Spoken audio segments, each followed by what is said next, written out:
10, 9, 8, 7, 6, 5, 4, 3, 2, 1, 0, plus 1, 2, 3, 4, 5, 6 of normal. 15 फरवरी 2017 है। इसरो के PSLV C-37 अंतरिक्ष यान ने सफलतापूर्वक 104 सैटेलाइट्स एक साथ अंतरिक्ष में भेजकर सारे विश्व में एक नया कीर्तिमान स्थापित किया। अंतरिक्ष विज्ञान के क्षेत्र में आज भारत की गिनती विश्व के अग्रणी देशों में होती है। भारत की इस प्रगति के पीछे सोच है एक युग पुरुष की।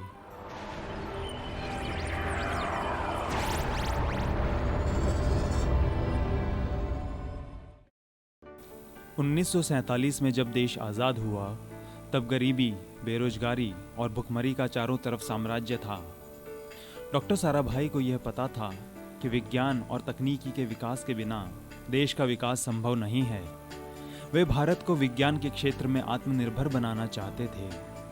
इसी उद्देश्य को पूरा करने के लिए उन्होंने अहमदाबाद में स्थापना की फिजिकल रिसर्च लेबोरेटरी। PRL आज भारत ही नहीं अपितु विश्व के अग्रणी भौतिकी अनुसंधान केंद्रों में से एक है। आज के इस कार्यक्रम में हम देश के विकास को गतिमान रखने के लिए निरंतर प्रयासरत इस संस्थान के अंदर जाकर देखेंगे और यहाँ पर हो रहे शोध कार्य को समझने का प्रयास करेंगे। PRL जिसको फिजिकल रिसर्च लेबोरेटरी बोलते हैं, वो विक्रम साराभाई द्वारा स्थापित किया गया 1947 में, और वो 1940s में ही समझ गए थे कि स्पेस टेक्नोलॉजी इंडिया के लिए बहुत महत्वपूर्ण है। इसीलिए उन्होंने ये PRL फिजिकल रिसर्च लेबोरेटरी की स्थापना करी, जहाँ पर कॉस्मिक रेज की रिसर्च, एटमॉस्फेयर साइंस की रिसर्च को स्थापित किया गया।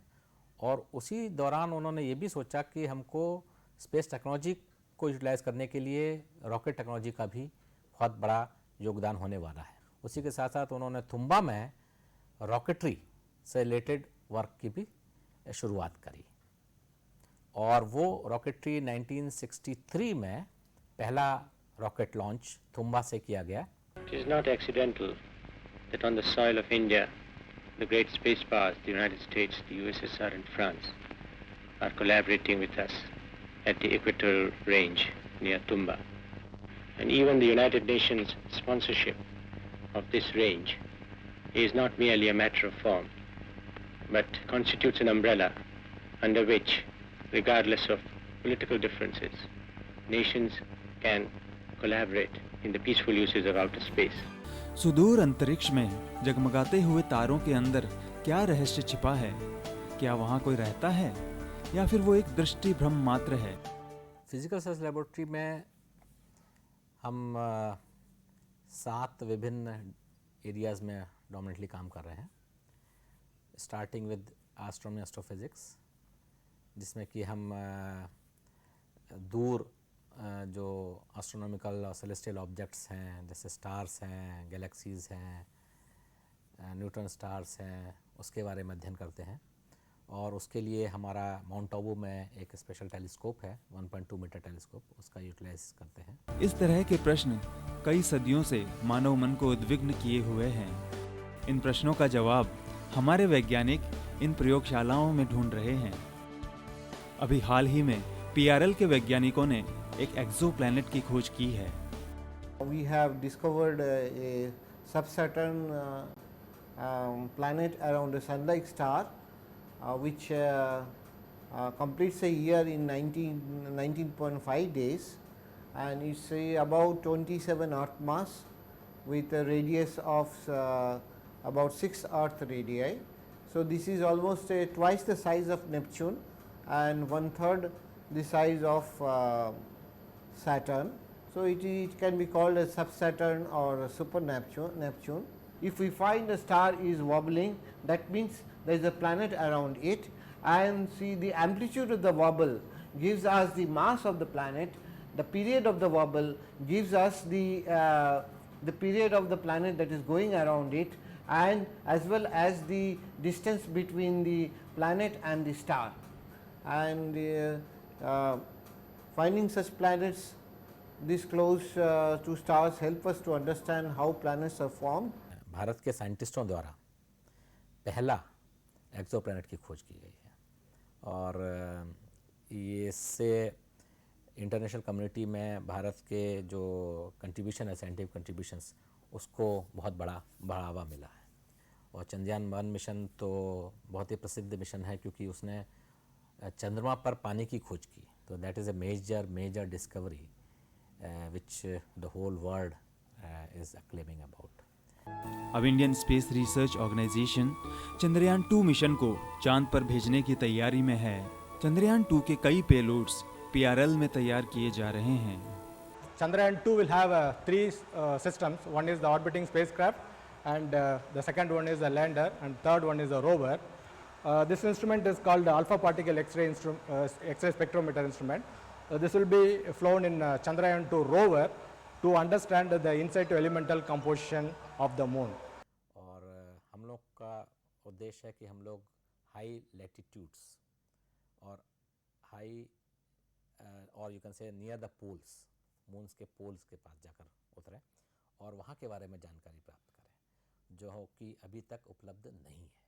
इसके अलावा आपका सोलर फिजिक्स डिवीज़न है जो कि उदयपुर में है, जिसको उदयपुर सोलर ऑब्जर्वेटरी बोलते हैं, और वहाँ पर हमारे पास एक 50 सेंटीमीटर टेलीस्कोप है जिसके द्वारा हम सूर्य के बारे में जानकारी प्राप्त करते हैं कि सूर्य पर क्या क्या प्रक्रियाएँ हो रही हैं, किस टाइप के प्रोसेसेस हो रहे हैं और उन चेंजेस का पृथ्वी पर क्या इफेक्ट आ रहा है।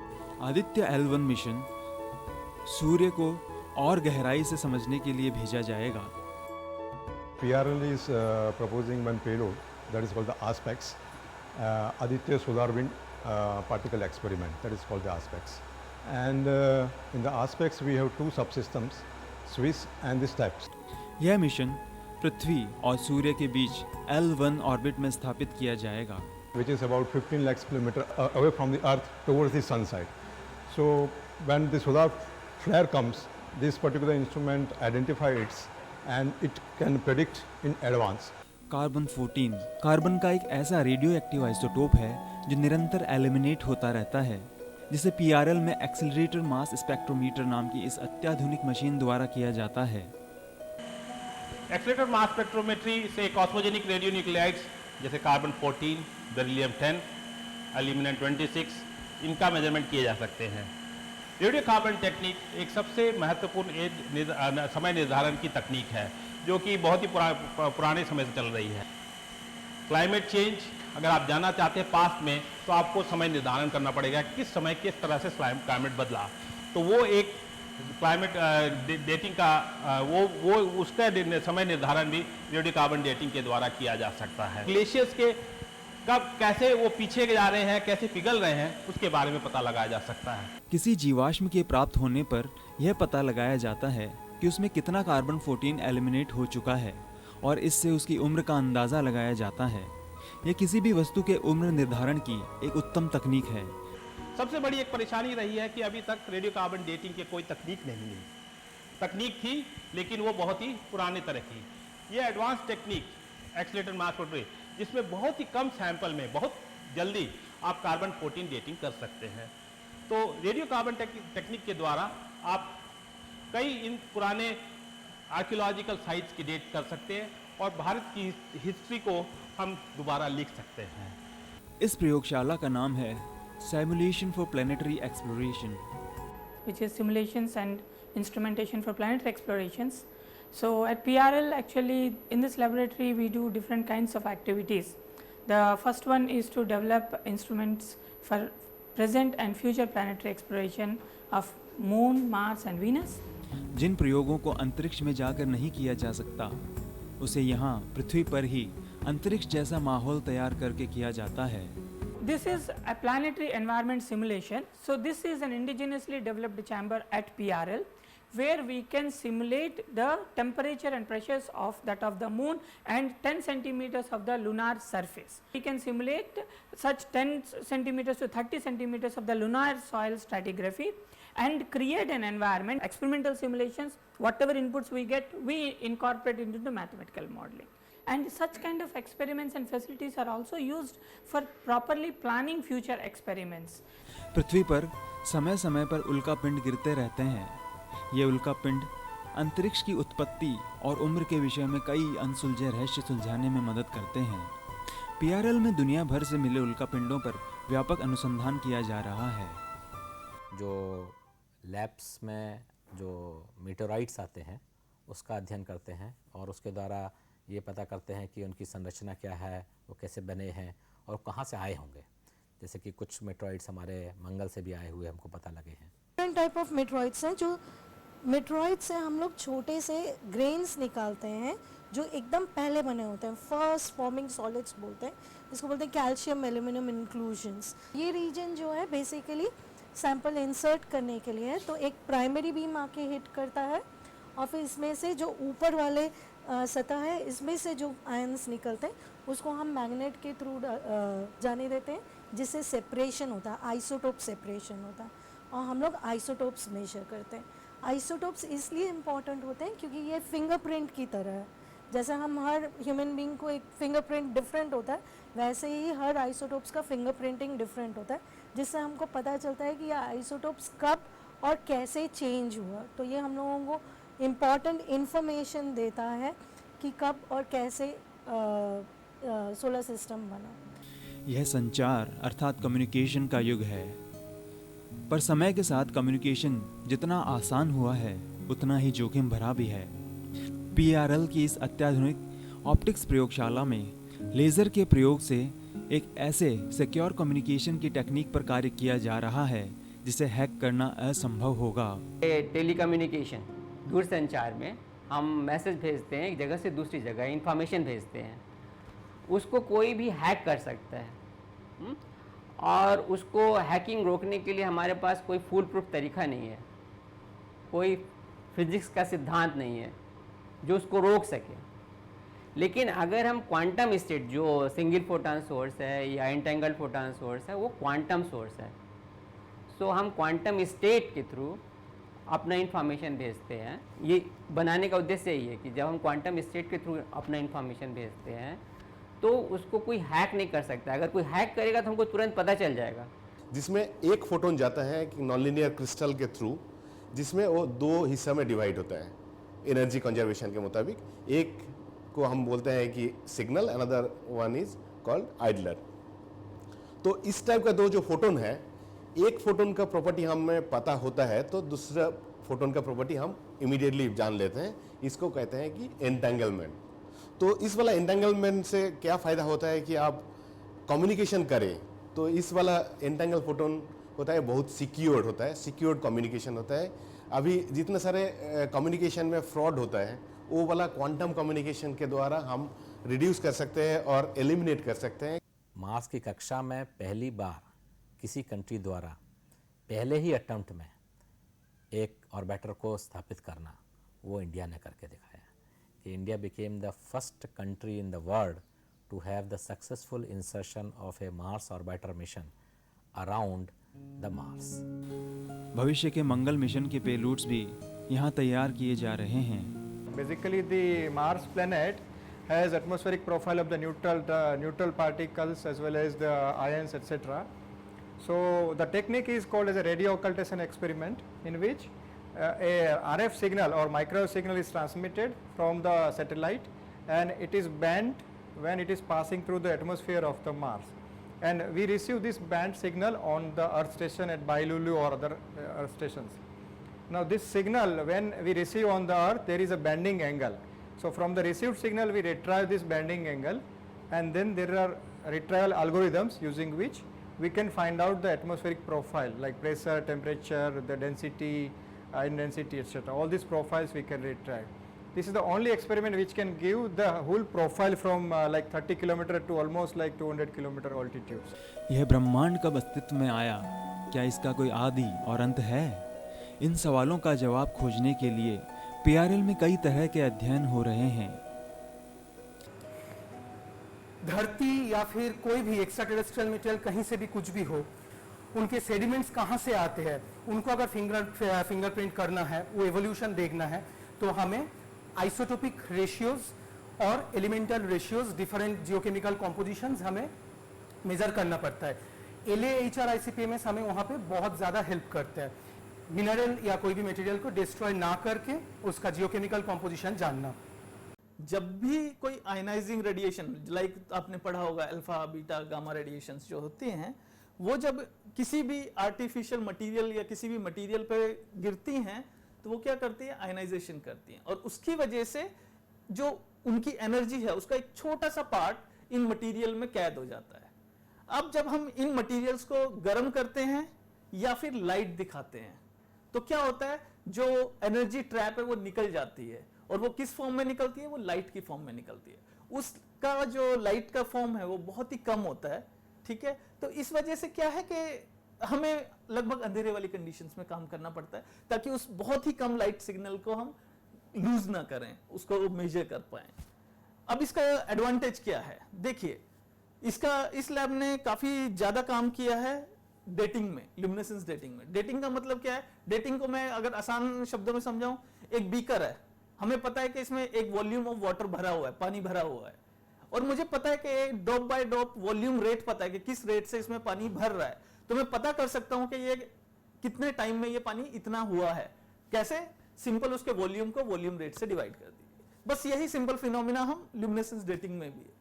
तो उसमें क्या करते हैं, जो एनर्जी हमारे क्रिस्टल्स में डिपॉजिट हो रही है वो हर साल का कितनी एनर्जी डिपॉजिट है वो हमें निकालनी पड़ती है, और टोटल एनर्जी कितनी डिपॉजिट हुई है वो निकालनी पड़ती है। दोनों को जब हम भाग करते हैं, डिवाइड करते हैं, तो हम उससे टाइम बता सकते हैं कि ये सैंपल कितना पुराना सैंपल है, ठीक है। अब ये कैसे हो रहा है ये सब, जैसा कि मैंने बताया, ये ट्रैप्स में जो है एनर्जी को कैद कर लेता है।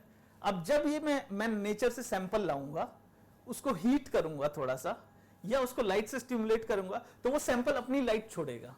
अब ये लाइट किसके प्रोपोर्शनल हो गई, जितनी ज्यादा एनर्जी उसे नेचर में मिली हुई है या फिर जितने ज्यादा टाइम तक मिली हुई है। तो इनडायरेक्टली जो ये लाइट है वो किसके प्रोपोर्शनल हुई, जितनी डोज के जो जितनी एनर्जी मिली हुई है, और किसके प्रोपोर्शनल हुई, टाइम के। तो अगर मेरे को ये लाइट पता लग जाती है तो इस लाइट से मैं डोज या फिर टाइम निकाल सकता हूं। अगर हम इससे डोज निकालते हैं तो हम इसे कहते हैं डोजिमेट्री, और अगर हम टाइम निकालते हैं तो हम इसे कहते हैं डेटिंग। यह रमन लिडार है।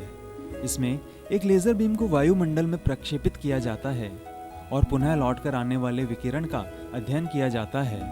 प्रोफेसर CV रमन ने जिस प्रभाव को डिस्कवर किया था उसके ऊपर, रमन इफेक्ट के ऊपर काम करता है, और यह पृथ्वी के 25 किलोमीटर की ऊंचाई तक धूल के कणों को, बादल और बादलों की परत को, बादलों में पानी कितना है और कितना बर्फ है उसका अध्ययन करता है, और जो एक महत्वपूर्ण नेचुरल ग्रीन हाउस गैस है वाटर वेपर की वर्टिकल प्रोफाइल्स, जो ऊर्ध्व प्रोफाइल्स हैं उनका अध्ययन करता है, और बहुत सारे डस्ट सिस्टम, रेडिएटिव फोर्सिंग और टेम्परेचर प्रोफाइल को लगभग 24 घंटे उसका पूरा अहमदाबाद के ऊपर या इस जगह के ऊपर उसका 25 किलोमीटर ऊंचाई तक पूरा विवरण हमें देता है। प्रकाश की किरण में तैरते हुए नन्हे कण आपने कई जगह देखे होंगे। इन्हें एरोसोल्स कहा जाता है। ये कई प्रकार से हमारे वातावरण को प्रभावित करते हैं, जिसका अध्ययन PRL के वैज्ञानिक कर रहे हैं। Aerosols are solid or liquid particles that are suspended in the medium of air.